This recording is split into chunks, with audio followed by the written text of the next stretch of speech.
Welcome sa Tagalog Horoscope, ang iyong gabay sa pang-araw-araw na buhay. Dito, hatid namin ang iyong horoscope araw-araw. Alamin kung ano ang naghihintay para sa iyo sa pag-ibig, trabaho, kalusugan, at swerte. Samahan kami para mas maunawaan mo ang mensahe ng universo para sa iyong araw. Huwag kalimutang mag-subscribe, i-like ang aming mga video, at i-share sa iyong mga kaibigan. Simulan natin ang araw ng may inspirasyon mula sa mga bituin.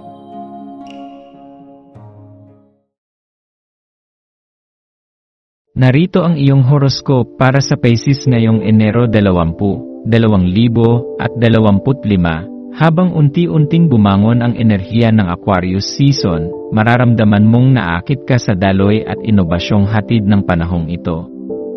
Sa araw na ito, ang iyong malasakit na puso ay partikular na sensitibo sa mga emosyon na bumabalot sa iyong paligid.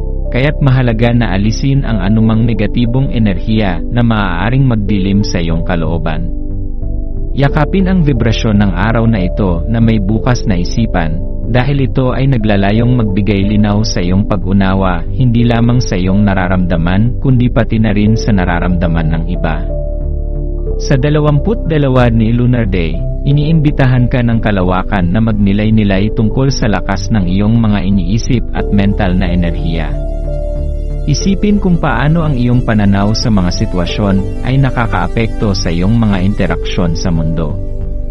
Kapag ang mabibigat na emosyon ay pumasok sa iyong isipan, maglaan ng ilang sandali upang huminga at kilalanin ito.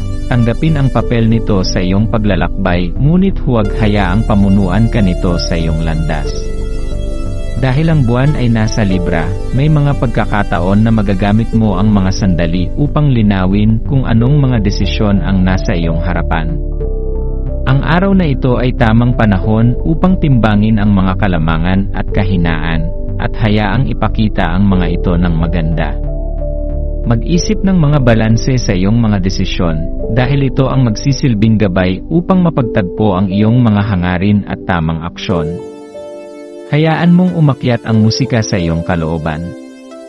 Ang araw na ito ay perpekto para kumanta ng buong lakas. I-channel ang iyong tinig sa isang harmonisasyon ng emosyon at pagpapahayag, at maramdaman ang bigat ng mundo na bumangon sa bawat nota. Sa pagpayag na umakyat ang iyong mga panloob na melodya, makikilala mo ang iyong tunay na sarili, at ibabahagi mo ang iyong liwanag sa mga tao sa iyong paligid. Ngayong araw, ang mensahe para sa iyo ay maglaan ng oras para makinig sa iyong emosyon at isipan.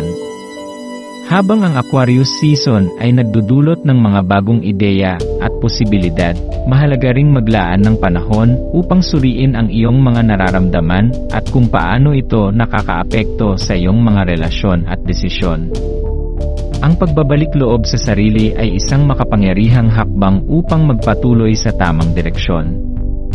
Alalahanin na sa lahat ng pagdapo ng kalungkutan o mga hamon, may pagkakataon kang magsimula muli at maghanap ng bago at mas makulay na pananaw. Huwag matakot sa mga emosyon, kundi gamitin ito upang mapalalim ang iyong koneksyon sa iyong sarili at sa iba. Magandang pagkakataon din ito para maging bukas sa mga bagong ideya, mga ugnayan, at mga pagkakataon na dumarating sa iyong buhay.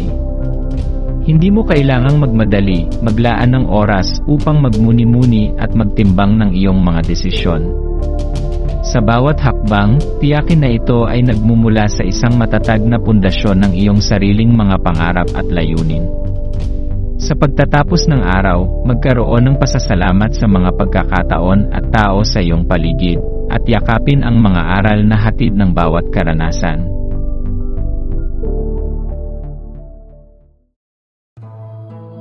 Maraming salamat sa panonood ng iyong horoscope ngayon araw. Naway gabayan ka ng mga bituin sa iyong landas. Huwag kalimutang mag-like, share, at subscribe para sa iba pang cosmic na kaalaman. Hanggang sa muli, manatiling konektado sa universo,